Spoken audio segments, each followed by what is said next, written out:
Hi guys, welcome to my vlog. So ngayon magluluto tayo ngayon ng ating comfort food, ang pancit canton with egg. Ayan, kumukulo na siya. Pagkatapos kumulo, inihahon ko na at nilagay ko lang isa-isa ang kanyang seasoning. Yan, pagkatapos ko nilagay, hinalo ko lang siya ito ng hinalo hanggang sa mag-mix lahat.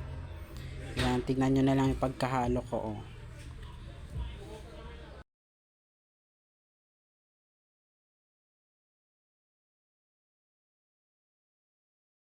Yan, handa na siya guys. Pagkatapos ko hinalo, kumain na ako at nag-timelapse na nga pala ako dyan. Favorite drink ko nga pala is Viramilk. Yan, strawberry flavor pa siya kasi masarap. Panoodin nyo na lang guys hanggang dulo kasi may karugtong pa yan. Nabitin kasi ako eh. Yung comfort food ko.